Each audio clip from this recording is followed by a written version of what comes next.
You know, have you ever noticed a book that just seems to defy gravity on the bestseller lists? Oh, definitely. We're talking about a true cultural phenomenon here, a book that spent, what, nearly 7 years on the New York Times list, Hmm. holding the #1 spot for a huge chunk of that time, and it's still consistently high on Amazon charts. Yeah, it's quite something. And it's a dense book, right? Scientifically grounded. So it makes you wonder, what is it about a work like this that lets it connect so deeply with millions? How does that happen? Well, that's exactly what we're going to unpack in this deep dive. The book is The Body Keeps the Score: Brain, Mind, and Body in the Healing of Trauma by Bessel van der Kolk. Right. And we'll explore, its surprising journey to becoming this huge, popular success, what its core ideas are that seem to have captivated so many people, but also the significant criticisms it's faced, especially from the scientific community. Okay, so to guide us through this, we're drawing on a detailed Wikipedia entry. It gives a pretty concise but comprehensive overview of its publication, the content, and yeah, it's a really diverse reception. Hmm. Our mission today is basically to help you understand the different layers here. Kind of a shortcut to being well-informed about a book that, honestly, whether you've read it or not, has profoundly shaped how we talk about trauma today. Absolutely. Okay, let's get into the sheer scale of this phenomenon first. The Body Keeps the Score.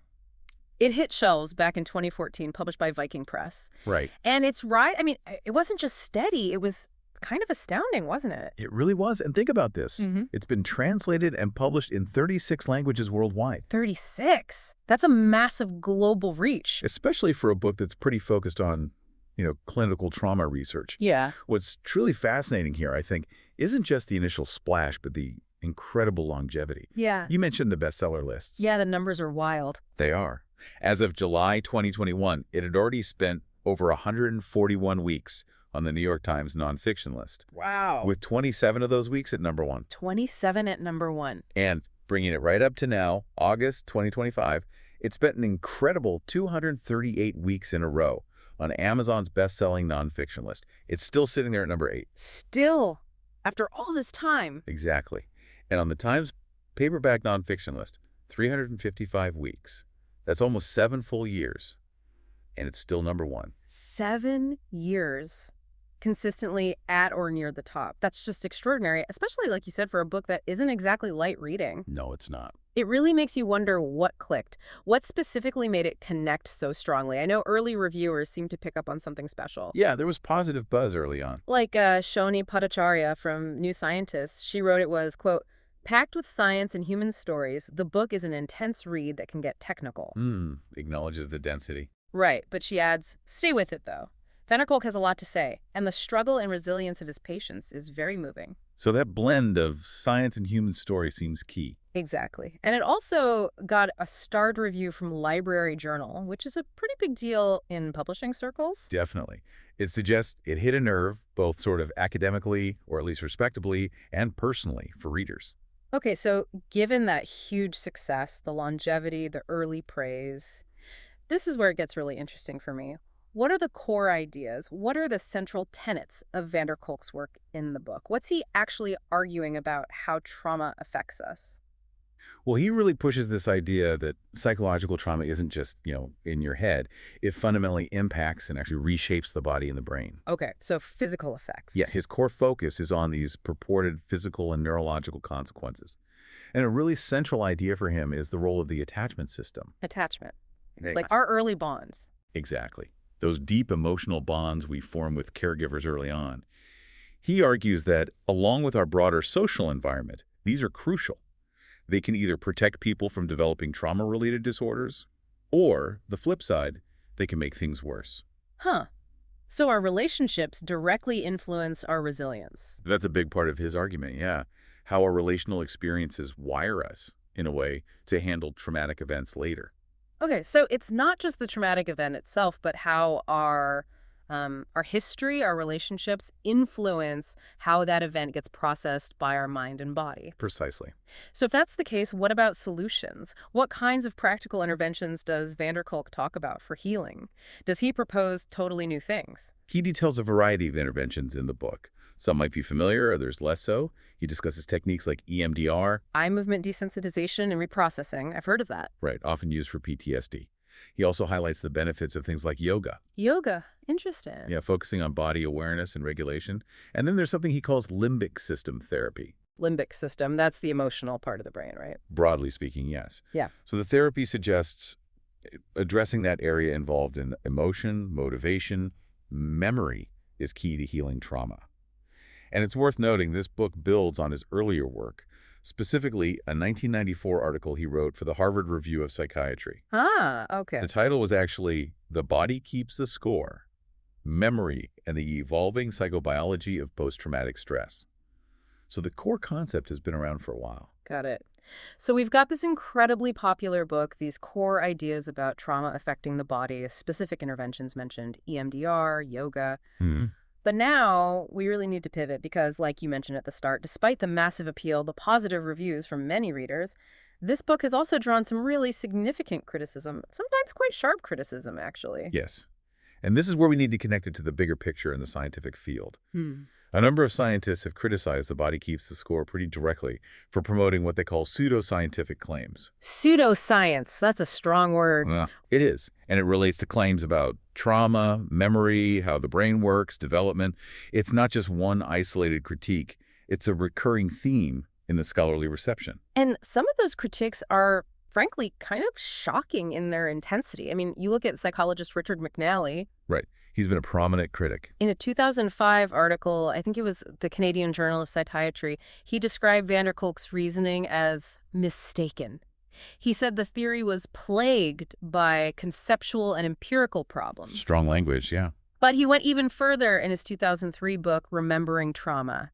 He linked what he called recovered memory therapy, which he explicitly stated was inspired by van der Kolk's approach to, well, he called it arguably the most serious catastrophe to strike the mental health field since the lobotomy era. Wow. Okay, that's incredibly strong criticism. Lobotomy era comparison is intense. It really is.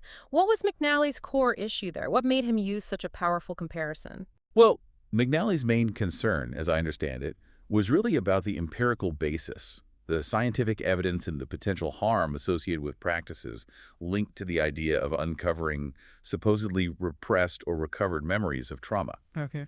He argued basically that the evidence for that kind of memory recovery was very weak, and focusing on it could inadvertently lead to false memories.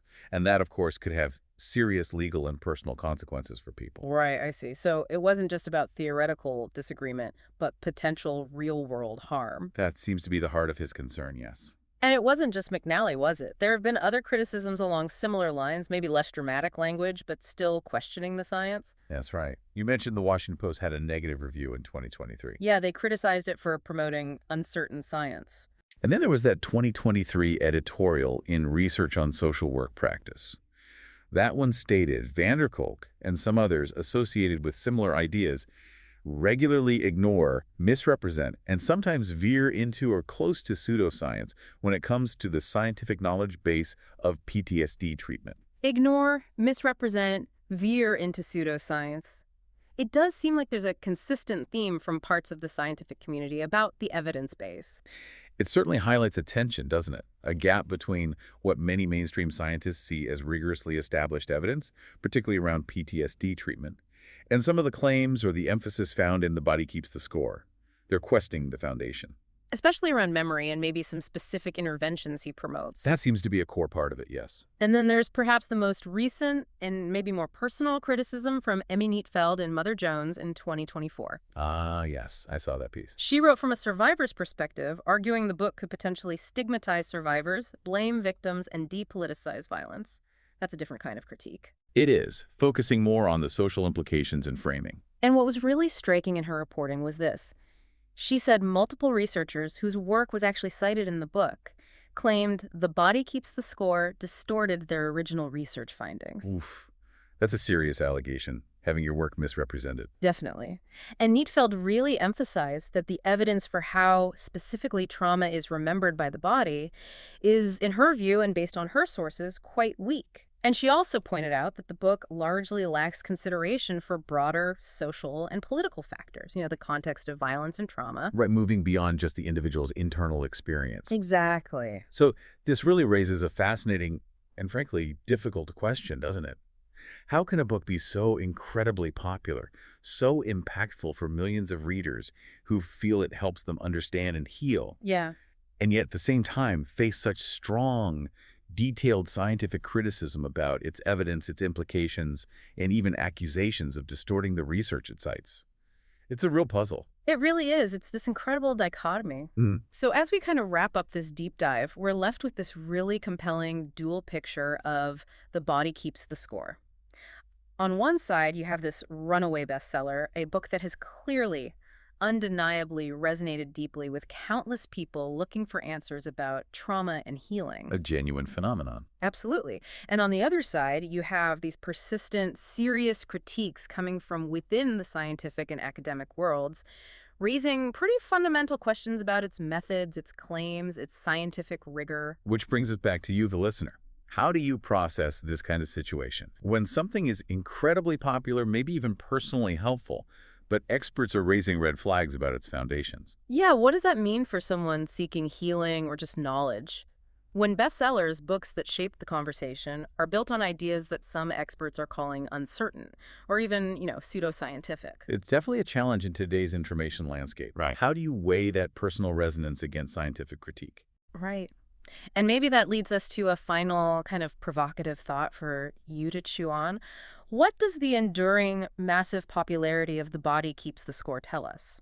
Not just about the book itself, maybe, but about us, about the public's deep hunger to understand trauma, maybe about the perceived limits of more traditional approaches to healing. Or perhaps the powerful appeal of alternative paths, different ways of thinking about these really complex issues in a world that often feels overwhelming. Exactly. What does its success say about our collective search for answers?